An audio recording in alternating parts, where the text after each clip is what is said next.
नमस्कार, नमस्ते, राधे राधे साथियों। टारगेट विद पार्थ में आप सबका स्वागत और अभिनंदन है। समीक्षा अधिकारी की परीक्षा से पहले जो हमने आंख वाली दृष्टि सीरीज शुरू की थी, उसमें से कुछ हिस्से बचे रह गए थे। उनमें से एक है यूपी स्पेशल।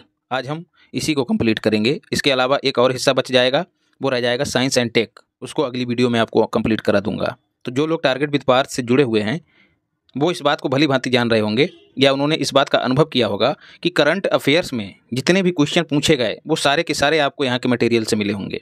मैं ये नहीं कहता कि केवल और केवल एक ही मटेरियल से मिले होंगे, लेकिन एक बात और है, जिसने केवल और केवल अचूक मार्ग सामग्री किया होगा वो उस व्यक्ति से एक या दो क्वेश्चन ही पीछे रहा होगा जिसने तीनों स्रोतों से तैयार किया है। तो इससे आप समझ सकते हैं कि चीज़ें कितनी ऑथेंटिक आपको उपलब्ध कराई जा रही हैं। तो भटकाव को ना आने दें और पढ़ते चलें। और जो लोग लगातार जुड़े हुए हैं उनका तो करंट अफेयर्स तैयार ही होगा। महज 1 से 2 महीने का करंट अफेयर्स आपको और मैं तैयार करा दूंगा। उसके अलावा कुछ और पढ़ने की ज़रूरत नहीं है। उसमें भी जो जनवरी महीने का करंट अफेयर्स है उस पर ज़्यादा फोकस करूंगा। रही बात बजट की, उस पर अगली वीडियो आपको जल्द ही उपलब्ध करा दूंगा, तो उसको लेके भी कतई चिंतित मत होइएगा। तो आगे बढ़ते हैं। बालिकाओं के लिए पूरी तरह से याद रखिएगा, इसमें बालक नहीं पढ़ेंगे, पूर्णतः बालिकाओं के लिए पहला सैनिक स्कूल, भारत का पहला सैनिक स्कूल, उसका उद्घाटन किसने किया है? राजनाथ सिंह ने। कब किया है? 1 जनवरी। क्योंकि नया नया साल होता है तो इसलिए आपको ये डेट भी याद रखनी है। कहाँ उद्घाटन किया है? तो मथुरा जिले के वृंदावन में। 3 बातें हो गई, 4 बातें। पूर्णतः बालिकाओं को समर्पित है, देश का पहला है। और इन स्कूलों की स्थापना कर कौन रहा है? तो इसमें दोस्तों एनजीओ भी शामिल हैं, गैर सरकारी संगठन, निजी संगठन भी या फिर निजी संस्थान भी शामिल हैं, और साथ ही राज्य सरकार भी शामिल है। तो इन तीनों की साझेदारी से कुल 100 ऐसे स्कूल स्थापित किए जाएंगे। उनमें से एक कौन सा है? ये वृंदावन वाला, याद रखिएगा। तो यदि टारगेट पूछ लिया जाए तो 100 सैनिक स्कूलों की स्थापना का है, याद रखिएगा। बात करें पहले सैनिक स्कूल की स्थापना जो है दोस्तों 1960 में तत्कालीन मुख्यमंत्री यूपी के जो थे डॉक्टर संपूर्णानंद, उन्होंने लखनऊ में पहले सैनिक स्कूल की स्थापना की थी। काशी तमिल संगमम, जैसा कि नाम से ही जाहिर है, काशी मतलब उत्तर भारत के, तमिल मतलब दक्षिण भारत के लोगों का संगम कहाँ हुआ? 17 से 30 दिसंबर के बीच इसका आयोजन काशी में हुआ, बनारस में हुआ, याद रखिएगा। ये द्वितीय संस्करण था। अगला सवाल, पहला कब आयोजित हुआ था? तो 2022 में। तो 17 दिसंबर के ही दिन इसका शुभारंभ जो है या फिर उद्घाटन मोदी जी ने नमो घाट वाराणसी में किया। तो यदि पूछ लिया जाए कि उद्घाटन किसने किया, तो स्वयं प्रधानमंत्री नरेंद्र मोदी जी ने किया। और इसी मौके पर कन्याकुमारी से वाराणसी तक जो है काशी तमिल संगमम नाम से एक ट्रेन को हरी झंडी दिखाई, ये भी याद रखिएगा। और इसका आयोजन दोस्तों कौन कर रहा है? जो नोडल एजेंसी है वो कौन है? तो वो है शिक्षा मंत्रालय। इसकी सहायता के लिए और कौन कौन है? संस्कृति मंत्रालय, कपड़ा मंत्रालय, रेलवे मंत्रालय, पर्यटन, खाद्य प्रसंस्करण, सूचना और प्रसारण इत्यादि मंत्रालय जो हैं इसकी मदद के लिए शामिल रहे हैं। तो जो मुख्य एजेंसी है वो कौन है? शिक्षा मंत्रालय। इस कार्यक्रम के लिए तमिलनाडु में आईआईटी मद्रास और उत्तर प्रदेश में जो बीएचयू है उनको कार्यान्वयन एजेंसी नामित किया गया है। तो बात करें राज्यों की, तो राज्यों में जो आईआईटी हैं, आईआईटी मद्रास है और जो बीएचयू है, इन दोनों को नामित किया गया है।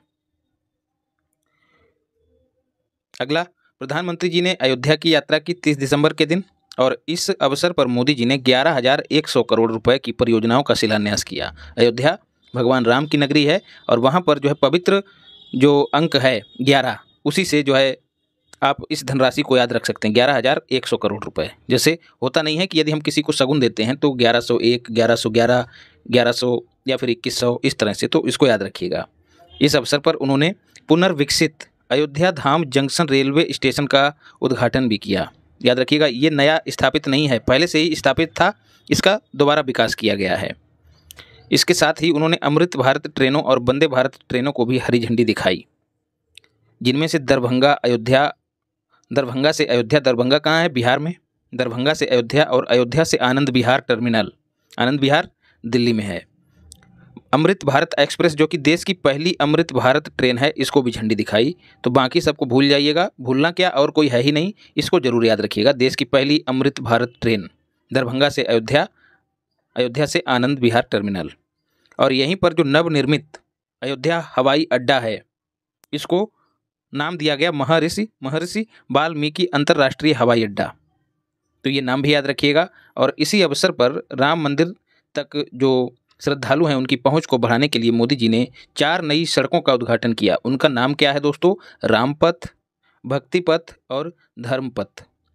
ठीक है, भक्ति किसकी होती है? राम की। राम किससे जुड़े हुए हैं? धर्म से जुड़े हुए हैं। तो कहीं ना कहीं तीनों जो नाम हैं वो धर्म से ही संबंधित हैं, भक्ति, धर्म और भगवान से ही संबंधित हैं। और श्री राम जन्मभूमि पथ, इसका भी उद्घाटन किया। तो कुल 4 पथ हैं, इनका उद्घाटन किया, याद रखिएगा। स्वरवेद महामंदिर, ये भी मोस्ट इंपॉर्टेंट है दोस्तों। अगले दिन जो है मोदी जी ने वाराणसी में, काशी तमिल संगमम के अगले दिन, ठीक है, वाराणसी में मोदी जी ने इसका उद्घाटन किया। कितने मंजिला है? तो 7 मंजिला है। ऊंचाई कितनी है? 180 फीट है। किस पत्थर से बना है? तो संगमरमर से बना हुआ है। 4000 दोहे जो हैं स्वरवेद के लिखे गए हैं। अब सवाल बनता है स्वरवेद की रचना किसने की? तो महर्षि सदाफल देव ने इसकी रचना की थी।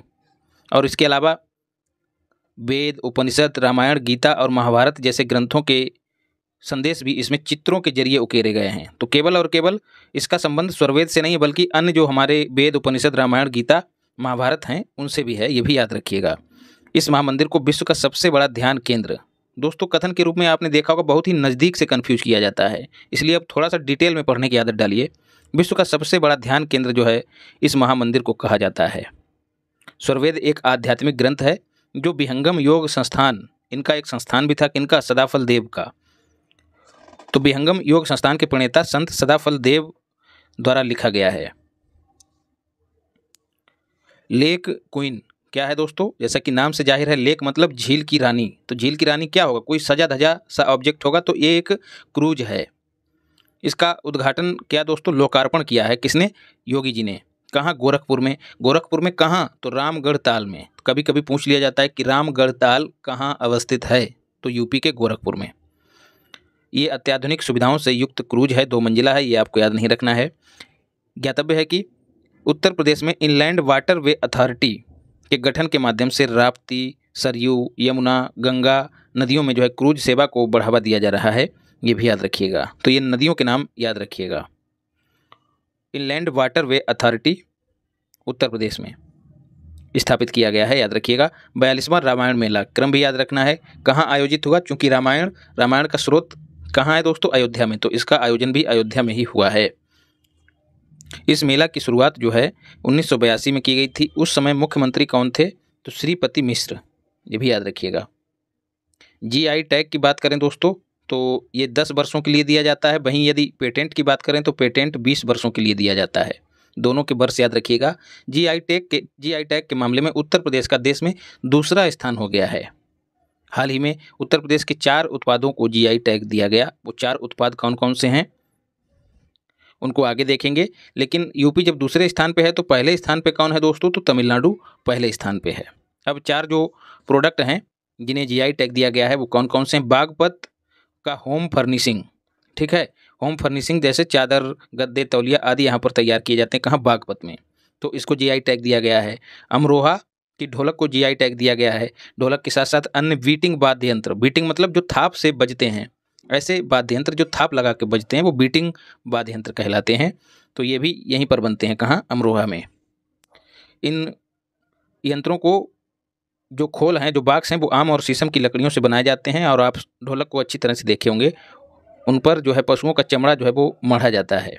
काल्पी का हस्त निर्मित कागज, अपशिष्ट कागज और कपड़े से हस्त निर्मित कागज बनाने की कला जो है यहाँ पर प्रचलित है। कहाँ? काल्पी में। बाराबंकी का हैंडलूम, हैंडलूम के जरिए यहाँ पर कपड़ा बनाया जाता है जो कि काफ़ी प्रसिद्ध है। तो बाराबंकी के हैंडलूम को भी जीआई टैग दिया गया है। तो ऊपर हमने पढ़ा लेक क्वीन, और अब जो है रामायण क्रूज। ऊपर लेक क्वीन भी एक क्रूज था और अब यहाँ पर रामायण भी एक क्रूज है जो सरयू नदी में शुरू करने के लिए मनसुख मांडविया ने इसकी बैठक करके इसकी समीक्षा की। तो सीधा सा पॉइंट आपको याद रखना है कि सरयू नदी में रामायण क्रूज सेवा जो है स्थापित या फिर शुरू की जाएगी। उत्तर प्रदेश अंतर्देशीय जलमार्ग प्राधिकरण, inland waterways authority of UP, तो इसकी स्थापना को लेकर दोस्तों उत्तर प्रदेश विधानसभा ने एक विधेयक को पारित कर दिया है। इसका उद्देश्य उत्तर प्रदेश अंतर्देशीय जलमार्ग प्राधिकरण का गठन करना है। तो उद्देश्य दोस्तों दूसरा इस प्राधिकरण के माध्यम से होगा क्या, जल परिवहन को बढ़ावा देना, अंतर्देशीय जल परिवहन को बढ़ावा देना, मतलब देश के अंदर। तो inland waterways authority of India of UP, यदि बात करें inland waterway authority of India, तो ये कहाँ है, तो ग्रेटर नोएडा में। तो ये नया गठित किया जाएगा कहाँ, यूपी में। अभी स्थान नहीं बताया गया है कहाँ पर उसका हेडक्वार्टर होगा, लेकिन जो राष्ट्रीय स्तर का inland waterways authority of India है वो ग्रेटर नोएडा में है। और आपको पहले भी बताया कि गंगा, यमुना और अन्य नदियों में यूपी में कुल कितने जलमार्ग बनाए गए हैं, तो कुल 11 राष्ट्रीय जलमार्ग स्थित हैं। बात करें पूरे भारत में तो 111 हैं, ये भी याद रखिएगा। कांगड़ा की चाय दोस्तों, इसको जीआई टैग दिया है किसने, यूरोपीय आयोग ने। और भारत में इसको जीआई टैग कब दिया गया था, 2005 में। दार्जिलिंग की चाय दोस्तों 2004 में इसको जीआई टैग दिया गया था। ये जीआई टैग प्राप्त करने वाला पहला उत्पाद था, ये भी याद रखिएगा, दार्जिलिंग की चाय। तो चाय और चार दोनों में चा है, इस तरह से जोड़ के याद रखिएगा तो कंफ्यूज नहीं होंगे। पहला दूर संचार उत्कृष्टता केंद्र, जिसको इंग्लिश में कहें तो टेलीकॉम सेंटर ऑफ एक्सीलेंस, यह देश का पहला है। आईआईटी रुड़की के परिसर में इसको स्थापित किया जाएगा। ये कहाँ है, तो ये सहारनपुर में है। यह केंद्र 5G को कृत्रिम बुद्धिमत्ता से संबद्ध करेगा। इसके साथ ही 6G को लॉन्च करने के लिए अवसरों की खोज करेगा। अयोध्या की बात करें फिर से, यहाँ पर 22 लाख और 23,000 दीप जलाकर Guinness book of world record में नाम दर्ज कराया गया। कब, 11 नवंबर को। इस जिले में भारतीय मंदिर वास्तुकला संग्रहालय की स्थापना किए जाने की भी घोषणा की गई है। भारतीय मंदिर वास्तुकला संग्रहालय की वर्तनी भी पूछ ली जाती है। और याद कैसे रखना है, मंदिर को लेके अभी हाल फिलहाल में कौन चर्चा में रहा है और हमेशा से भी रहा है, तो अयोध्या। ठीक है, तो अयोध्या में ही भारतीय मंदिर वास्तुकला संग्रहालय की स्थापना की जाएगी। एक बड़े संघर्ष के बाद राम मंदिर की स्थापना हुई है, तो कहीं ना कहीं उससे जोड़ के यदि आप इसको देखेंगे तो लंबे समय तक याद रख पाएंगे। अयोध्या शोध संस्थान यहाँ पर पहले से स्थापित है, इसको विस्तार दिया जाएगा और विस्तार देने के बाद इसका नाम अंतर्राष्ट्रीय अयोध्या रामायण एवं वैदिक शोध संस्थान कर दिया जाएगा। सौम्या माथुर जो है दोस्तों, पूर्वोत्तर रेलवे के महाप्रबंधक के रूप में पदभार इन्होंने ग्रहण किया। पूर्वोत्तर रेलवे की ये पहली महिला महाप्रबंधक हैं।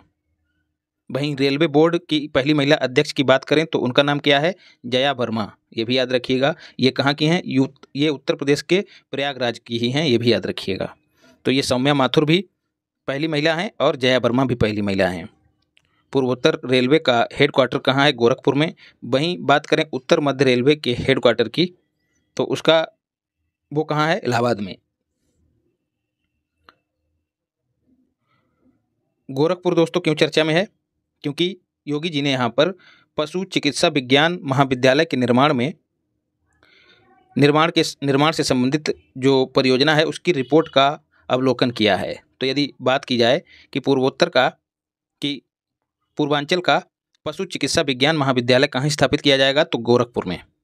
और इसकी स्थापना जो है मथुरा में जो पंडित दीनदयाल उपाध्याय पशु चिकित्सा विज्ञान विश्वविद्यालय है उससे जोड़कर की जाएगी, ये उसी से संबद्ध होगा। तो यदि ये स्थापित हो जाएगा तो पूर्वी उत्तर प्रदेश, पश्चिमी बिहार, इसके साथ साथ नेपाल के जो पशुपालक हैं उनको इलाज कराने में मदद मिलेगी।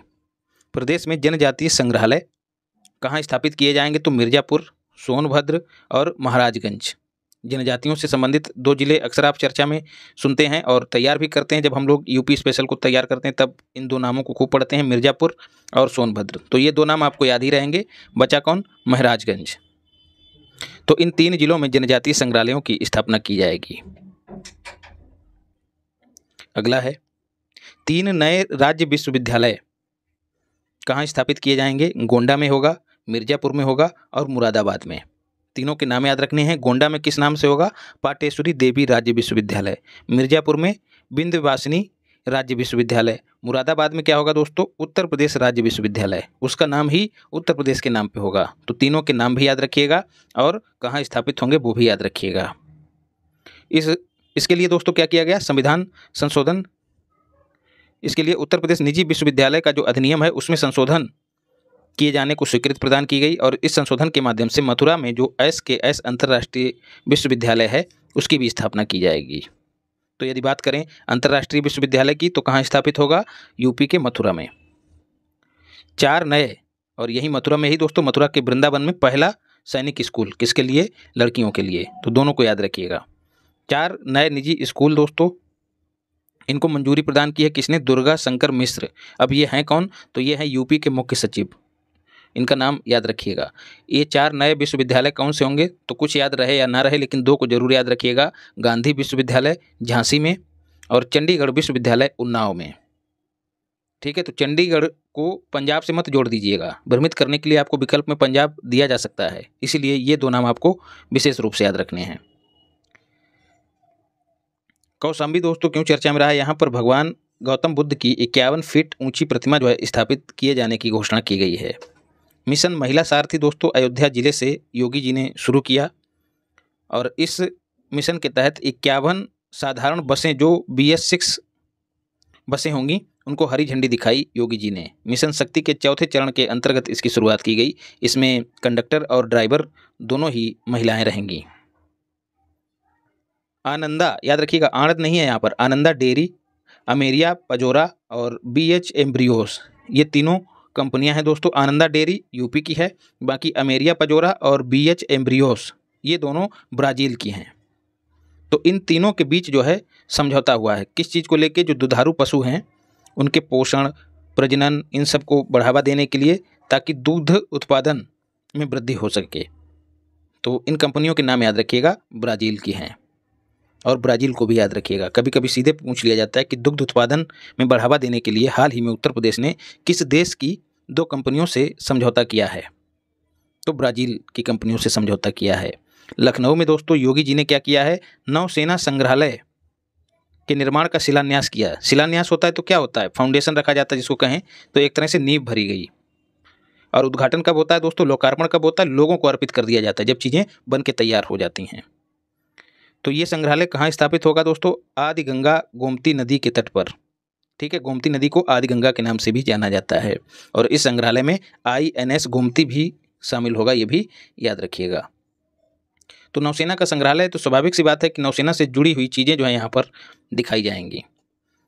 उत्तर प्रदेश के इसी शहर में 50,000 ग्राम पंचायतों में, ये संख्या याद रखिएगा, डिजिटल लेन देन को बढ़ावा देने के लिए समर्थ अभियान की शुरुआत की गई, याद रखिएगा। तो समर्थ अभियान यदि पूछ लिया जाए तो किससे संबंधित है, डिजिटल लेन देन को बढ़ावा देने से संबंधित है। हर बच्चे के लिए हर अधिकार अभियान जो है दोस्तों उत्तर प्रदेश सरकार ने शुरू किया है। छात्रों के लिए समान अवसर प्रदान करने से संबंधित ये अभियान है। इस अभियान का विषय लैंगिक समानता और देखभाल रखा गया है। तो ये कहीं ना कहीं छात्रों के हित से जुड़ा हुआ अभियान है, जो उनको समान अवसर मुहैया कराने का प्रयास करेगा। लड़के और लड़कियों में फ़र्क नहीं करेगा। लड़के और लड़कियों के बीच जो फ़र्क है, जो लैंगिक अंतराल है, उसको ख़त्म करने के लिए काम करेगा। तो इसीलिए उसकी थीम भी वैसी ही रखी गई है। पहला solar express way Uttar Pradesh का कौन सा बनाया जाएगा, Bundelkhand express way. Bundelkhand express way आपको पहले भी बता चुका हूँ, घटनासार में भी, और जो यूपी स्पेशल की अलग से वीडियो आपको जब मैं देता था उसमें भी मैंने आपको बताया है। बुंदेलखंड में मुख्यतः 7 जिलों को शामिल किया जाता है, जिसके लिए मैंने आपको एक ट्रिक भी बताई थी। जो लोग लगातार जुड़े हुए हैं वो भली भांति जान रहे होंगे। तो इस एक्सप्रेस वे पर जो सोलर प्लांट स्थापित किए जाएंगे वो PPP मॉडल पर स्थापित किए जाएंगे, प्राइवेट पब्लिक पार्टनरशिप, और इनकी क्षमता कितनी होगी, तो 550 मेगावाट, ये भी याद रखिएगा। बरेली दोस्तों क्यों चर्चा में रहा है, जो परिषदीय स्कूल हैं उनके मामले में स्मार्ट कक्षाओं का, जो परिषदीय विद्यालय हैं उनमें स्मार्ट कक्षाओं के संचालन में बरेली को जो है पहला स्थान प्राप्त हुआ है। झुमका गिरा रे बरेली के बाजार में, तो ये बरेली दूसरा वाला है, ये रायबरेली नहीं है। उत्तर प्रदेश के इस शहर में नाथ कॉरिडोर भी विकसित किया जाएगा, तो ये भी याद रखिएगा। और ये वही शहर है जहाँ पर इज्जत नगर है, और इज्जत नगर में क्या है, केंद्रीय पक्षी अनुसंधान संस्थान। क्योंकि मुझको लिखना ना पड़े इसलिए पहले से ही आपको चीज़ें लिख के दे रहा हूँ। तो नाथ कॉरिडोर, तो जो बरेली में नाथ नाम से जो मंदिर हैं, जो दैवीय स्थल हैं, उनको जोड़ा जाएगा। तो अलखनाथ, मणिनाथ, तपेश्वरनाथ, पशुपतिनाथ, बनखंडीनाथ, इन सब मंदिरों को जो है नाथ कॉरिडोर से जोड़ा जाएगा। अब बात करें उन्नाव की। योगी जी ने जो है यहाँ पर स्वतंत्रता सेनानी कौन, राजा राव राम बख्श सिंह, राजा राम मोहन राय नहीं है, राजा राव राम बख्श सिंह, उनकी अश्वारोही मतलब घोड़े पर चढ़ी हुई प्रतिमा का अनावरण किया। भदोही दोस्तों आप सभी जानते हैं कालीन के लिए जाना जाता है, तो यहाँ पर 45वें अंतर्राष्ट्रीय कालीन मेले का शुभारंभ जो है योगी जी के द्वारा किया गया। और यहीं पर मोदी जी ने ब्रांड कालीन नाम का एक ब्रांड जो है उसका लोकार्पण किया। ठीक है, कालीनों की विशिष्ट पहचान के लिए ये ब्रांड जो है वो मुख्यमंत्री योगी जी ने लोगों को अर्पित किया। गाजियाबाद की बात करें दोस्तों, तो गाजियाबाद आप सभी जानते हैं खूब गिजगिजा है, मतलब यहाँ पर जनसंख्या घनत्व जो है वो ज़्यादा है। गिजगिजा मतलब लोग बहुत ज़्यादा पास पास बसे हुए हैं, इंडस्ट्रियल इलाका है। ये सब चीज़ें आपको खूब अच्छे से मैंने जनगणना वाले वीडियो में बताई हैं। तो गाजियाबाद यहाँ पर जो है अपनी तरह की पहली ड्रोन प्रदर्शनी का आयोजन किया गया, जिसका नाम था भारत ड्रोन शक्ति 2023। यदि पूछ लिया जाए कहाँ आयोजन हुआ, तो गाजियाबाद में हुआ। और मनसुख मांडविया द्वारा इसी शहर में फसाई food safety and standard authority of India के लिए राष्ट्रीय प्रशिक्षण केंद्र का भी उद्घाटन किया गया। ठीक है, मनसुख मांडविया, तो जो स्वस्थ रहेगा वो उसका मन जो है हमेशा सुखी रहेगा। तो ये स्वास्थ्य मंत्री हैं, ये भी याद रखिएगा। राष्ट्रीय प्रशिक्षण केंद्र राष्ट्रीय है इसलिए इम्पोर्टेंट हो जाता है। वाराणसी की बात करें तो 16 अटल आवासीय विद्यालयों का जो है मोदी जी ने यहाँ पर लोकार्पण किया। इस बार वाराणसी भी खूब चर्चा में रहा है, याद रखिएगा। और वाराणसी को ही एससीओ की सांस्कृतिक राजधानी भी घोषित किया गया है, ये भी याद रखिएगा। और इसी वाराणसी में जो है एक नया अंतर्राष्ट्रीय क्रिकेट स्टेडियम, इसका शिलान्यास जो है मोदी जी के द्वारा ही किया गया। ये तीसरे क्रम का हो जाएगा। अब सवाल बन सकता है कि दो अन्य कौन से हैं, तो एक है इकाना स्टेडियम, जिसको अटल बिहारी वाजपेयी स्टेडियम भी कहते हैं, जो कि लखनऊ में है। और दूसरा है green park stadium. Green park ये कहाँ है दोस्तों? पार्क मतलब कानपुर KNP। तो कुल 3 अंतर्राष्ट्रीय क्रिकेट स्टेडियम जो हैं वो यूपी में हो जाएंगे जब ये तीसरा वाला बन जाएगा। और इस स्टेडियम की खासियत है कि ये देश का पहला ऐसा स्टेडियम होगा जिसका भवन जो है और डिजाइन भगवान शिव और उनसे संबंधित प्रतीकों के आधार पर तैयार किया जाएगा। जैसे डमरू, त्रिशूल, ये सब चीज़ें आपको मैं चूक मार्ग सामग्री में अच्छे से बता चुका हूँ। उत्तर प्रदेश में स्थित इस शहर में तेलुगु भाषी लोगों का प्रसिद्ध पुष्करालु उत्सव, ये दोस्तों पहले ही आयोजित हो चुका था, याद रखिएगा। काशी तमिल संगमम जो है वो दिसंबर महीने में आयोजित हुआ, 17 दिसंबर को। लेकिन ये जो पुष्करालु उत्सव, इसका आयोजन कब हुआ? अप्रैल मई में हुआ। तेलुगु भाषी लोगों का है, तो इसका भी आयोजन वाराणसी में किया गया। इस उत्सव को गंगा पुष्करम के नाम से भी जाना जाता है, जो भारत की 12 पवित्र नदियों की पूजा करने से संबंधित है। ठीक है, तो इस बार इसका आयोजन वाराणसी में किया गया। स्वाभाविक सी बात है, किसकी पूजा हुई होगी? गंगा नदी की पूजा हुई होगी। बंधन योजना दोस्तों, उत्तर प्रदेश की जो कैबिनेट है उसने इसको मंजूरी दे दी है। उद्देश्य क्या है इसका? बंधन योजना वंदना करने से संबंधित है। बंधन मतलब वंदना करना। सांस्कृतिक, पौराणिक, धार्मिक और इसके साथ साथ ऐतिहासिक महत्व के जो स्थल हैं उनका जीर्णोद्धार किया जाएगा। वहाँ पर उनको जो है आधुनिक सुविधाओं से लैस किया जाएगा और जो भी इंफ्रास्ट्रक्चर वगैरह है वो वहाँ पर अच्छे से विकसित किया जाएगा। यही इसका उद्देश्य है, तो इसको मंजूरी दे दी गई है। विजयपुर से औरैया से फूलपुर पाइपलाइन परियोजना का लोकार्पण मोदी जी के द्वारा किया गया। इसका लोकार्पण मध्य प्रदेश में किया गया, ये भी याद रखिएगा। और बात करें विजयपुर की, तो ये विजयपुर भी मध्य प्रदेश में ही है। तो मध्य प्रदेश में ही इसका लोकार्पण किया गया। लंबाई इसकी कितनी है? 352 किलोमीटर। परिवहन किसका करेगा? तो प्राकृतिक गैस का परिवहन करेगा। और ये जो है दोस्तों one nation one gas grid योजना का ही हिस्सा है, ये भी याद रखिएगा। पूरे देश को जो है एक ही गैस ग्रिड से जोड़ने का इसका उद्देश्य है। ONOG। कुल कितने किलोमीटर की लाइन जो है बिछाई जाएगी? तो 33,500 किलोमीटर। ये दूरी भी याद रखिए, ये लंबाई भी याद रखिएगा। इतनी लंबाई की जो है गैस ग्रिड पूरे भारत में स्थापित की जाएगी। रोबोटिक प्रोसेस ऑटोमेशन लैब दोस्तों गोरखपुर में इसका उद्घाटन किया गया है। ना तो योगी जी ने किया, ना ही मोदी जी ने किया, बस इतना ही याद रखिएगा। और जिसने भी किया होगा वो पूछा नहीं जाएगा, राज्यपाल ने भी नहीं किया।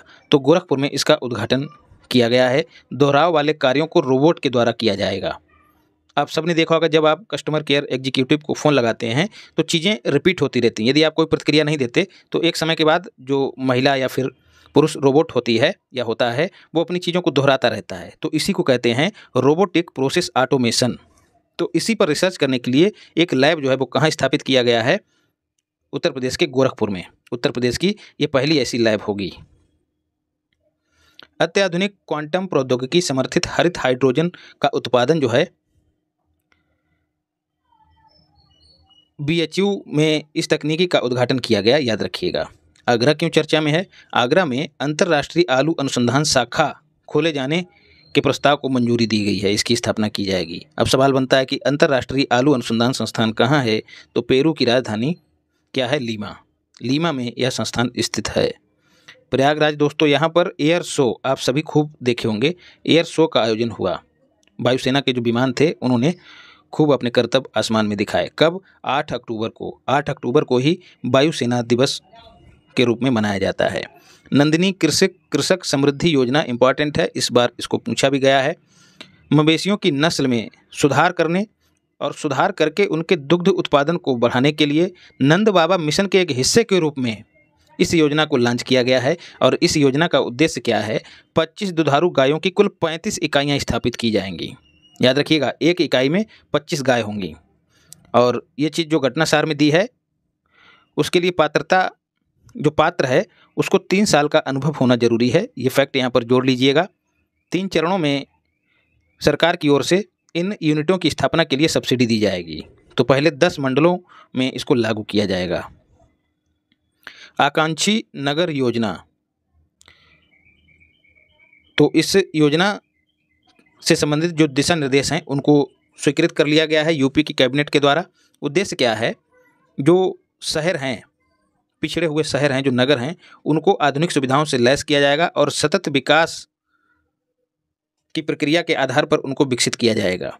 कुल मिला के उनको नियोजित किया जाएगा बढ़िया तरीके से। आकांक्षी नगर योजना के तहत अंतर्राष्ट्रीय मंदिर कन्वेंशन एवं एक्सपो, अब मंदिर की बात आई है तो अयोध्या मत कर देना, इसका आयोजन वाराणसी में किया गया। उत्तर प्रदेश शिक्षा सेवा चयन आयोग विधेयक, इसके प्रारूप को अनुमोदित कर दिया गया। आप सब कुछ छोड़ दीजिएगा, बस इतना याद रखिएगा। इस विधेयक के तहत उत्तर प्रदेश में उत्तर प्रदेश शिक्षा सेवा चयन आयोग गठित किया जाएगा, जिसका मुख्यालय कहाँ होगा? तो प्रयागराज में होगा। और इसका काम क्या होगा? जो विभिन्न विभाग हैं, चाहे माध्यमिक शिक्षा विभाग हो चाहे उच्च शिक्षा विभाग हो, सभी में जो अध्यापकों की नियुक्ति की जाएगी वो काम जो है इसी चयन आयोग का होगा, याद रखिएगा। अब है ओबरा डी तापीय परियोजना। इस परियोजना के तहत 2 यूनिटें स्थापित की जाएंगी। एक यूनिट की क्षमता कितनी होगी? 800 मेगावाट। तो 2 यूनिटें स्थापित की जाएंगी। कहाँ? सोनभद्र में। SNV ओबरा कहाँ है? सोनभद्र में। वहाँ पर इनकी स्थापना की जाएगी। तो कुल 1600 मेगावाट इनकी क्षमता हो जाएगी। तो स्थापना के लिए प्रस्ताव को स्वीकृति दे दी गई है। अब सवाल पूछा जा सकता है कि इनकी स्थापना कर कौन रहा है? तो NTPC कर रहा है। इसके साथ ही राज्य विद्युत उत्पादन निगम लिमिटेड, ये दोनों आधा आधा पैसा लगाएंगी। ठीक है, 50-50%। और तो ये जो है दोस्तों आधा आधा पैसा लगाएंगे, लेकिन इनको स्थापित कौन करेगा? मेजा ऊर्जा निगम प्राइवेट लिमिटेड। तो मेजा ऊर्जा निगम प्राइवेट लिमिटेड है, वो 70% पैसा खुद लगाएगा। बाकी जो 30% है वो 30% राज्य विद्युत उत्पादन निगम लिमिटेड और NTPC लगाएंगी। इस 30% को आधा आधा दोनों लगाएंगी, 50-50, याद रखिएगा। तो कुछ याद रहे या ना रहे, इतना जरूर याद रखिएगा। तो याद रखिएगा कि NTPC और जो राज्य निगम है वो 30% जो है शेयर अपने पास रखेंगी या फिर निवेश करेंगी। पहला यूपी इंटरनेशनल ट्रेड शो, ठीक है, व्यापार से संबंधित ट्रेड शो है, नाम से ही जाहिर हो रहा है। ग्रेटर नोएडा में इसका आयोजन किया गया। ग्रेटर नोएडा में ही दोस्तों MotoGP बाइक रेस का भी आयोजन किया गया, ये भी याद रखिएगा। गांडीव 5 क्या है दोस्तों? एक संयुक्त अभ्यास है। कहाँ आयोजन हुआ? लखनऊ में। किसके किसके बीच अभ्यास किया गया? तो NSG नेशनल सिक्योरिटी गार्ड और जो यूपी पुलिस है, उन दोनों के बीच ये अभ्यास आयोजित हुआ। किस उद्देश्य से? जो आतंकवादी घटनाएं हैं उन घटनाओं पर कंट्रोल करने के लिए जो क्षमता है दोनों की, NSG और यूपी पुलिस, उसका परीक्षण करना इसका उद्देश्य था। व्यापारी कल्याण दिवस घोषित किया गया है। किस दिन के लिए? 29 जून को, याद रखिएगा। यूपी दिवस दोस्तों 24 जनवरी को मनाया जाता है। नोएडा में दोस्तों योगी जी के द्वारा भारत के पहले वेद वन पार्क का उद्घाटन किया गया, याद रखिएगा। ठीक है, वेद वन, जहाँ वेद की बात हो रही तो अयोध्या भी विकल्प में दिया रहेगा, वाराणसी भी दिया रहेगा, वृंदावन भी दिया रहेगा, कंफ्यूज मत होइएगा। ग्रेटर नोएडा में वेद वन पार्क की स्थापना या फिर स्थापना किया, स्थापना तो हो ही गई है, उसका उद्घाटन योगी जी ने किया। उत्तर प्रदेश में जगत गुरु रामभद्राचार्य आप सब जानते होंगे, बहुत ही ज्ञानी व्यक्ति हैं, चीज़ों को बहुत ही सटीक ढंग से कंठस्थ कर रखा है। न केवल किसी धर्मशास्त्र का नाम बताते हैं बल्कि उसका पेज नंबर भी बताते हैं, और यहाँ तक तो ठीक था, पेज नंबर पर किस क्रम पे वो दोहा या फिर उक्ति है उसको भी बताते हैं। और मोदी जी को अपना मित्र बताते हैं। आप सब देखते होंगे, ये बचपन से ही दिव्यांग हैं, इनकी आंखों की रोशनी चली गई थी, खूब जान रहे होंगे आप लोग। तो रामभद्राचार्य दिव्यांग विश्वविद्यालय, उससे संबंधित एक अध्यादेश को स्वीकृति दी गई, प्रारूप को स्वीकृति दी गई। ये सब छोड़िएगा, बस इतना याद रखिएगा कि ये चर्चा में क्यों रहा। तो जो जगत गुरु रामभद्राचार्य हैं, उन्होंने इस दिव्यांग विश्वविद्यालय को राज्य विश्वविद्यालय के रूप में स्थापित करने की जो गुहार है वो सरकार से लगाई थी। तो सरकार ने इसको स्वीकार कर लिया है। तो जो इनका निजी विश्वविद्यालय था पहले, अब उसको राज्य विश्वविद्यालय का दर्जा मिल जाएगा, और जब तक ये जीवित रहेंगे तब तक ये उसके चांसलर रहेंगे, उसके बाद राज्यपाल चांसलर हो जाएंगे। तो इस तरह का ये दूसरा हो जाएगा राज्य विश्वविद्यालय। और भारत में कुल कितने दिव्यांग विश्वविद्यालय हैं, ये दूसरा नहीं दोस्तों, इसको छोड़िए, ये तो क्रम मुझे भी नहीं याद है, चौथा हो जाएगा राज्य विश्वविद्यालय के रूप में। 3 तो पहले ही घोषणा हो चुकी है, हम लोग ऊपर पढ़ चुके हैं। ये दिव्यांग विश्वविद्यालय, राज्य दिव्यांग, क्या कर रहे हो यार, दिव्यांग विश्वविद्यालय जो कि राज्य विश्वविद्यालय होगा, उस श्रेणी में पहला हो जाएगा। और बात करें कुल दिव्यांग विश्वविद्यालयों की, तो यूपी में 2 हैं। एक तो ये जगत गुरु रामभद्राचार्य वाला है, कहाँ, चित्रकूट में, और दूसरा है शकुंतला मिश्रा विश्वविद्यालय, दिव्यांग विश्वविद्यालय, ये कहाँ है, तो लखनऊ में, ये भी याद रखिएगा। ललितपुर क्यों चर्चा में रहा है, बुंदेलखंड में स्थित इस जिले में प्रदेश का पहला फार्मा पार्क, दवाएं हैं उनके उत्पादन से संबंधित है ये पार्क, इसकी स्थापना को मंजूरी दे दी गई है। ललितपुर दोस्तों, यहाँ पर यूरेनियम पाया जाता है। आजमगढ़ की बात करें दोस्तों, तो अमित शाह के द्वारा यहाँ पर हरिहरपुरा संगीत विश्वविद्यालय का शिलान्यास किया गया। हरिहरपुरा, और छन्नूलाल मिश्र, अंबिका मिश्र और मनोज कुमार मिश्र जो हैं हरिहरपुरा घराने से संबंधित हैं। तो हरिहरपुरा क्या है, संगीत का घराना है। तो कभी कभी पूछ लिया जाता है कि निम्न में से किसका संबंध हरिहरपुरा संगीत घराने से है, तो वो हैं छन्नूलाल मिश्र, अंबिका मिश्र और मनोज मिश्र, तीनों के नाम याद रखिएगा। नंद बाबा दुग्ध मिशन योजना, ठीक है, डेयरी सहकारी समितियों के माध्यम से ग्रामीण क्षेत्रों में दुग्ध उत्पादन को बढ़ावा देना और किसानों की आय में बढ़ोतरी करना इसका उद्देश्य था। इसी के लिए इसकी शुरुआत जून 2023 में की गई, और इसी के लिए नंदिनी कृषक समृद्धि योजना की शुरुआत की गई, ये भी याद रखिएगा, नंद बाबा दुग्ध मिशन योजना के तहत। उत्तर प्रदेश मातृभूमि योजना मोस्ट इंपॉर्टेंट है। योगी जी के द्वारा इसका उद्घाटन कहाँ से किया गया, लखनऊ से किया गया। ये पहले ग्रामीण क्षेत्रों में ही लागू होगी, ग्राम सभा में लागू होगी, इसके बाद इसको शहरी क्षेत्रों में भी लागू किया जाएगा। इसके तहत होगा क्या दोस्तों, उत्तर प्रदेश के जो मूल निवासी हैं, जो कहीं और भी रह रहे हैं, विदेश में भी रह रहे हैं, यदि उनको अपनी मातृभूमि से प्रेम है, अपने निवास स्थल से प्रेम है जहाँ वो रहते हैं, और उस क्षेत्र के विकास के लिए यदि वो कुछ डोनेट करना चाहते हैं, तो उसी के लिए इस योजना की शुरुआत की गई है। तो अपने क्षेत्र के विकास के लिए इच्छुक जो लोग हैं उनके लिए ये योजना शुरू की गई है, जिसमें 60% तक वो पैसा लगाएंगे, बाकी जो 40% पैसा है वो कौन लगाएगा, 40% पैसा जो है वो सरकार लगाएगी। तो अच्छा मॉडल है, और इसके तहत उनको एक और सुख मिल सकेगा, जो शिला पट्टिका रहेगी उस पर वो अपना या फिर अपने पूर्वजों का नाम भी खुदवा सकते हैं, जैसा कि आप लोगों ने मंदिरों वगैरह में देखा भी होगा, लोग पंखे पर भी अपना नाम लिखवा देते हैं। दक्षिण कोरिया में एक प्रांत है ग्योंगसांगबुक। दक्षिण कोरिया ही दोस्तों भारत के संदर्भ में आप लोग उसका नाम ही सुनते होंगे, उत्तर कोरिया तो नहीं है सुनते होंगे, एक तरह से अलग थलग ही पड़ा रहता है। तो दक्षिण कोरिया में एक प्रांत है ग्योंगसांगबुक प्रांत, उसके साथ उत्तर प्रदेश सरकार ने समझौता किया है। वहाँ पर अपने छात्रों को पढ़ने के लिए भेजेगा, जो विश्वविद्यालय है वहाँ पर पढ़ने के लिए भेजेगा। इसके साथ ही उत्तर प्रदेश के जो कर्मी हैं, जो काम करने वाले लोग हैं, उनमें जो है कोरियाई भाषा की समझ को विकसित करना भी इसका उद्देश्य है, ये भी याद रखिएगा। तो कुल मिला के कोरियाई भाषा भी हमारे यहाँ के जो कर्मी हैं, जो विद्यार्थी हैं, उनको सिखाना इसका उद्देश्य है, समझौते का उद्देश्य है। इससे क्या होगा, जो कोरियाई कंपनियां हैं हमारे यहाँ स्थापित हैं, उनमें ये लोग काम कर सकेंगे, तो रोजगार के अवसर बढ़ेंगे। राष्ट्रीय जलवायु सम्मेलन मोस्ट इंपॉर्टेंट है, कब आयोजित हुआ, 10 अप्रैल को, कहाँ आयोजित हुआ, लखनऊ में। स्कूल चलो अभियान 2023, 1 अप्रैल 2023 को योगी जी ने स्कूल चलो अभियान का शुभारंभ किया। कहाँ से किया? तो लखनऊ से किया। इससे पहले कहाँ से किया था? श्रावस्ती से किया था। और इसके साथ ही विशेष रोग संचारी नियंत्रण अभियान का भी शुभारंभ किया। तो ये और सब छोड़ दीजिएगा, स्कूल चलो अभियान जरूर याद रखिएगा। इस अभियान की शुरुआत प्रतिवर्ष की जाती है। पिछली वर्ष श्रावस्ती से किया गया था। ये सब चीज़ें इन्होंने मैगजीन में नहीं दी हैं। प्रतिवर्ष इसका आयोजन किया जाता है। इस बार लखनऊ से किया गया है। और इसी अवसर पर योगी जी ने रानी लक्ष्मीबाई आत्मरक्षा प्रशिक्षण कार्यक्रम का भी शुभारंभ किया। बात करें स्कूल चलो अभियान की, तो इसकी शुरुआत कब की गई थी? पहली बार तो 1 जुलाई 2017 को, और यही वो दिन है जब जीएसटी लागू किया गया था। ये भी याद रखिएगा, 1 जुलाई 2017। स्कूल चलो अभियान उद्देश्य क्या है? जो छात्र और छात्राएं हैं, जो बच्चे हैं, उनकी हाजिरी को बढ़ावा देना, नामांकन को, हाजिरी क्या, नामांकन को बढ़ावा देना, विद्यालयों में उनके नामांकन को बढ़ावा देना। रेशम कृषि मेला की बात करें तो योगी जी के द्वारा गोरखपुर में इसका शुभारंभ किया गया। आप सभी जान लीजिए, यूपी में 3 ही प्रकार का रेशम जो है उत्पादित किया, उसका उत्पादन होता है। कौन कौन सा? सैतूती, एरी, टसर। बचा कौन? मूंगा। मूंगा जो है उत्तर प्रदेश में इसका उत्पादन नहीं होता है। आप सभी जानते हैं सैतूती रेशम, जो आपको बताया है, छोटी छोटी वीडियो के माध्यम से ये सब कवर कराया है। सैतूती रेशम उत्पादन के मामले में कर्नाटका पहले स्थान पे है, दूसरे स्थान पर आंध्र प्रदेश है। एरी और मूंगा, एरी और मूंगा दोनों के उत्पादन में जो है दोस्तों, वो कौन सा राज्य पहले स्थान पे है? तो असम।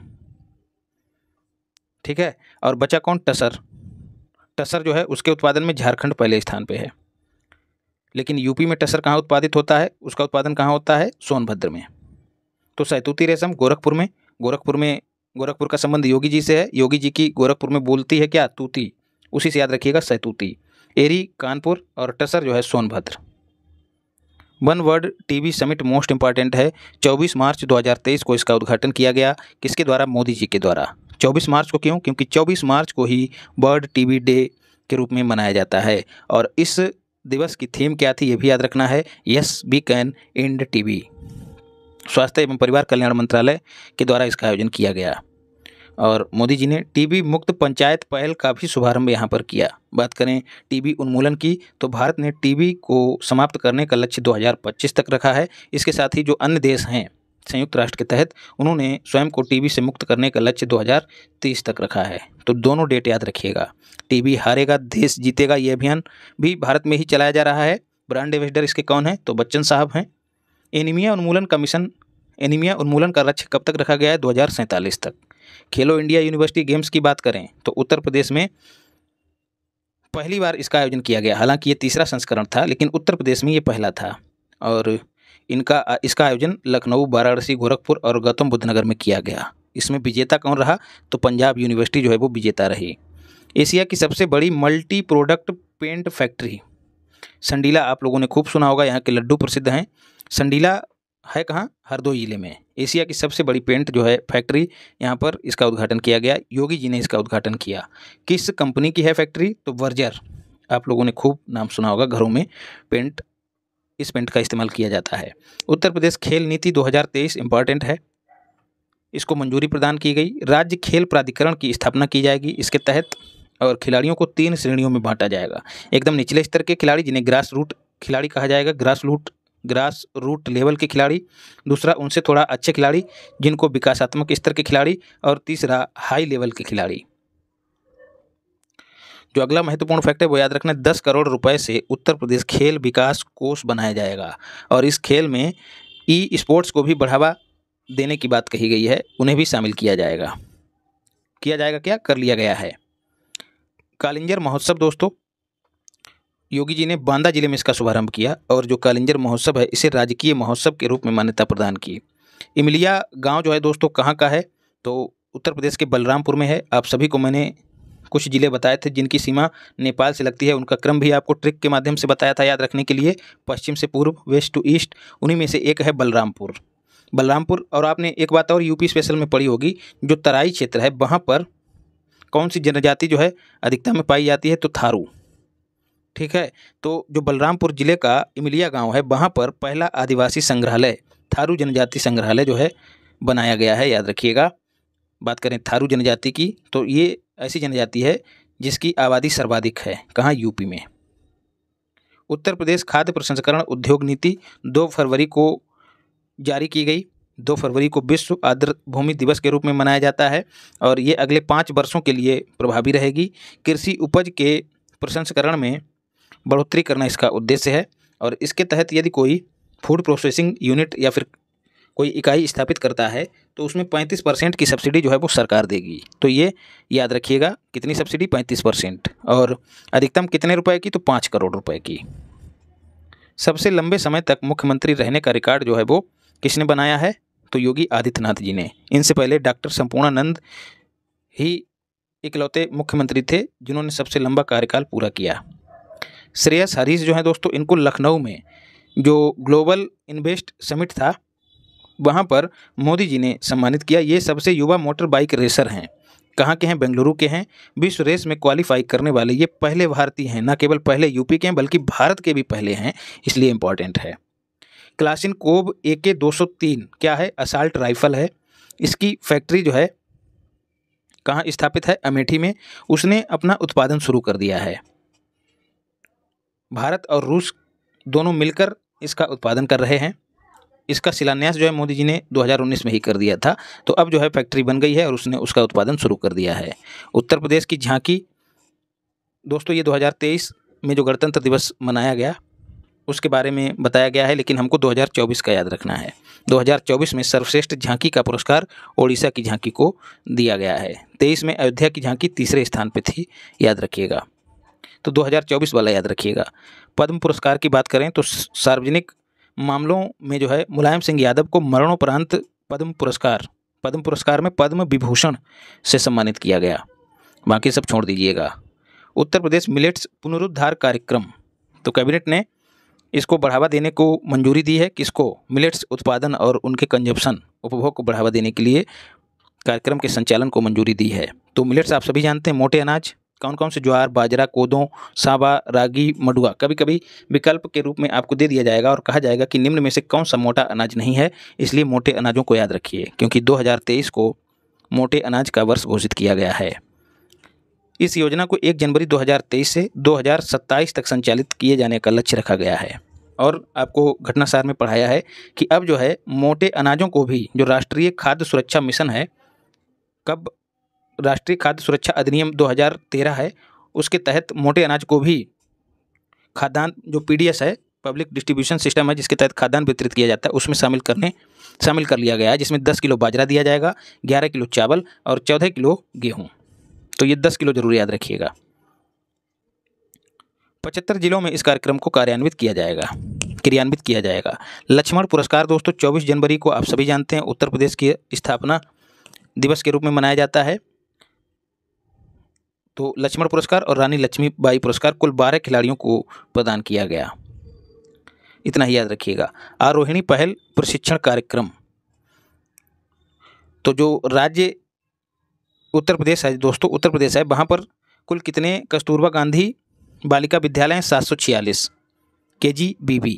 तो उनकी उनमें जो बच्चियां पढ़ रही हैं, जो लड़कियां पढ़ रही हैं, उनकी सुरक्षा के लिए आरोहिणी पहल प्रशिक्षण कार्यक्रम शुरू किया गया है। मतलब उनको आत्मरक्षा के लिए प्रशिक्षित किया जाएगा।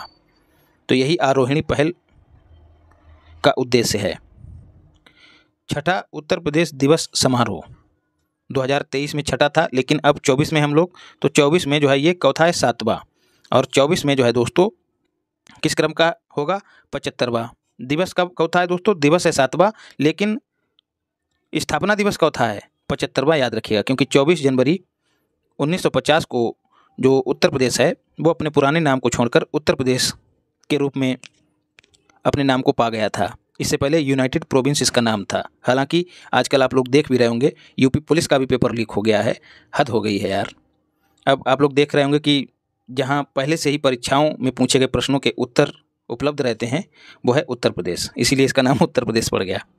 तो ये चिंता की बात है। आप लोग लगातार ट्वीट करते रहिए और जहाँ पर भी प्रदर्शन के लिए आपसे कहा जाए तो पहुँचिए, समय निकाल के पहुँचिए। मैं ये नहीं कहता कि पढ़ाई छोड़ के केवल और केवल उसी में लग जाइए। आप लोगों को पिछली वीडियो में बताया भी है जो स्ट्रेटजी पे बनाई थी।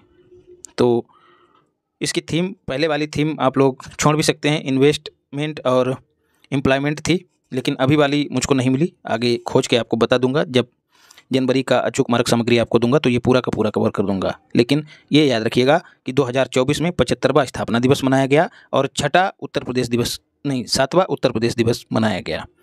उत्तर प्रदेश दिवस की शुरुआत कब की गई थी? 2018 में। 2018 में ही दोस्तों ODOP, one district one product की भी शुरुआत की गई थी। फिर है digital India awards. Platinum award जो है दोस्तों किसे दिया गया? उत्तर प्रदेश के माइन मित्र पोर्टल को दिया गया। बस इतना ही याद रखिएगा। अब एक जिला एक खेल, वन डिस्ट्रिक्ट वन स्पोर्ट, जैसे वन डिस्ट्रिक्ट वन प्रोडक्ट था ODOP, जिसके तहत एक जिले के उत्पाद को बढ़ावा दिया जाता था, उसी की तर्ज पर एक जिला और उससे संबंधित जो खेल है उसको सरकार के द्वारा प्रोत्साहित किया जाएगा, बढ़ावा दिया जाएगा। तो ODOS की शुरुआत दिसंबर 2022 में कर दी गई है और नाम आपको याद रखने हैं। श्रावस्ती बैडमिंटन के स्थान पर कबड्डी को बढ़ावा देगा। श्रावस्ती आप लोग देख ही रहे हैं, नेपाल से जुड़ा हुआ, नेपाल की सीमा से लगा हुआ जिला है, तो यहाँ बैडमिंटन थोड़ा ज़्यादा आधुनिक हो जाएगा। आप लोग अभी भी देखेंगे कि ग्रामीण क्षेत्रों में बैडमिंटन जल्दी समझ में नहीं आता है, तो वही देसी खेल कबड्डी, जो कि श्रावस्ती में इसको बढ़ावा दिया जाएगा, कबड्डी श्रावस्ती दोस्तों यहाँ पर साक्षरता सबसे कम है, तो साक्षरता से जोड़ के कबड्डी को याद रखिएगा, इसीलिए बैडमिंटन समझ में नहीं आता है। हॉकी को याद रखिएगा, हॉकी बरेली में, लखनऊ में मोस्ट इंपॉर्टेंट है क्योंकि लखनऊ राजधानी है, गाजियाबाद, मुरादाबाद, तो हॉकी का संबंध इन 3 को याद रखिएगा, बाकी आप देख सकते हैं। सोनभद्र और ललितपुर, ठीक है, जनजातीय क्षेत्र हैं, तो तीरंदाजी, इन जिलों में तीरंदाजी को बढ़ावा दिया जाएगा। कन्नौज और श्रावस्ती दोनों में कबड्डी को बढ़ावा दिया जाएगा। तो बस यही कुछ नाम हैं जिलों के, उनको उनके खेल के साथ याद कर लीजिएगा और बाकी इसमें कुछ नहीं है। तो इस तरह से हम लोगों ने यूपी को पूरा कंप्लीट कर लिया है। यदि वीडियो अच्छी लगी हो तो लोगों तक शेयर कर दीजिएगा और लाइक भी कर दीजिएगा। और हाँ, जो स्ट्रेटजी वीडियो आपको उपलब्ध कराई है उसको देख लीजिएगा और उसी के आधार पर, मैं ये नहीं कहता कि हूबहू उसी को फॉलो करना, अपनी अपनी स्थिति और परिस्थिति को आधार बना के चीज़ों को तैयार करके तब आगे बढ़ना, क्योंकि बिना स्ट्रेटजी के चीज़ें कंटिन्यू नहीं रह पाती हैं और जैसे जैसे एग्जाम आता जाता है प्रेशर बढ़ता जाता है और अंत में होता ये है कि चीज़ें छूट जाती हैं। तो वो वीडियो जो है उन लोगों के लिए है जो तैयारी पहले से कर चुके हैं। अब जो लोग लगातार टारगेट विद पार से जुड़े हैं, करंट अफेयर्स तो उनको पढ़ना नहीं है, महज 1 महीने का ही करंट अफेयर्स पढ़ना है जो मैं उपलब्ध करा दूंगा। तो आँख वाली दृष्टि की एक वीडियो और आएगी और उसी के साथ ये कंप्लीट हो जाएगी। धन्यवाद।